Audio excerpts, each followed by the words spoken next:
చెప్తున్నారు. బస్సు కూడా అంతే ప్రమాదంతో ప్రయాణం చేస్తున్నారు. దాదాపు 80 నుంచి 100 కిలోమీటర్ల వేగంతో వెళ్తుంది అని అందులోంచి బయటపడ్డ కొంతమంది మాట్లాడుతున్నారు.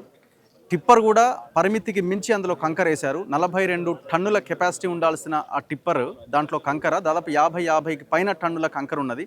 60 టన్నుల దాకా ఉందని అంటున్నారు. ఇవన్నీ ప్రమాదానికి కారణాలు. అన్నింటికంటే ముఖ్యం ఇందులో రోడ్డు చాలా నేరోగా ఉంటుంది, మలుపులు ఉంటాయి అండ్ గుంతలు పడిపోయిన రోడ్లు అక్కడ ఆ ప్రాంతం కనబడతా ఉన్నది. సో అప్పా జంక్షన్ నుంచి మీకు మన్నెగూడ చౌరస్తా ఆ రెండుగా ఒకటి వికారాబాదు ఇంకొకటి బీజాపూర్కి వెళ్ళే అక్కడి వరకు కూడా రోడ్ చాలా భయంకరంగా ఉంటుంది. సో ఈ రోడ్డు డెవలప్ చేస్తున్నాము అయిపోయిందని మాట్లాడుతున్నారు, కానీ అది ఇంతవరకు అయిన సందర్భం అయితే లేదు. సో మనం ఇప్పుడు మార్చురీ దగ్గర ఉన్నాము. 19 మంది ఇందులో ప్రాణాలు కోల్పోయారు. ఇందులో 13 మంది మహిళలే. 13 మంది మహిళలు, 5గురు పురుషులు, ఒక చిన్నారి 6 నెలల పసిపాప, మొత్తం 19 మంది ఇందులో ప్రాణాలు కోల్పోవడం జరిగింది. అందరినీ ట్రేస్ అవుట్ చేశారు. చాలా శరవేగంగా యుద్ధ ప్రాతిపదికన ఈ కార్యక్రమం జరుగుతుంది. లీడర్లు ఘటన జరిగిన తర్వాత పరామర్శించడానికి, మొత్తం ప్రమాదం జరిగి చనిపోయిన తర్వాత ఆ శవాలు అప్పగించడంలో చాలా పెద్ద ఎత్తున దూకుడు ప్రదర్శిస్తూ ఉంటారు. ఎందుకంటే ఈ అంశం త్వరితగతిన క్లోజ్ చేయాలి. ఎక్కడిదక్కడ అయిపోతే మళ్ళీ తెల్లారి ఇంకొక ఇష్యూ వస్తుంది. రేపు పొద్దున జూబ్లీహిల్స్ ఎలక్షన్లో వెళ్ళి ప్రచారం చేసుకోవచ్చు. కానీ అదే ఆ రోడ్డు ప్రమాదానికి కారణమైన రోడ్డు విషయంలో మాత్రం ఇంతవరకు నో యాక్షన్. దీని విషయంలో మాత్రం వీళ్ళు యుద్ధ ప్రాతిపదికన పనిచేయరు. ఇక్కడికి మంత్రులు రారు, ఎవరు కూడా కనీసం పరిశీలన కూడా చేయరు.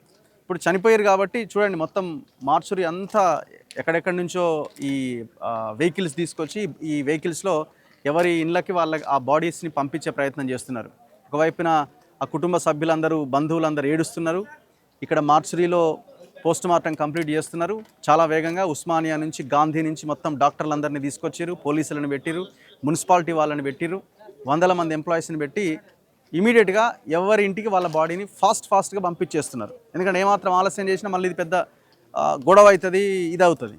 సో కాబట్టి చాలా ఫాస్ట్గా శరవేగంగా జరుగుతున్నది. కానీ అదే ఆ రోడ్ ఎందుకు జరగలేదు, దానికి కారణాలు ఏంటి, ఆ కారణాలను ఎందుకు వాటి మీద మనం పని చేయొద్దు అన్న దాని మీద మాత్రం ఫోకస్ ఉండదు. 2 రోజులు టీవీలో వార్తలు, 3వ రోజుకి అయిపోతుంది. రేపొద్దున జూబ్లీహిల్స్ ఎలక్షన్స్ వచ్చే నాటికి కథ అంతా మళ్ళీ మొదటికే వస్తుంది, మళ్ళీ ఇంకో ప్రమాదం జరుగుతుంది.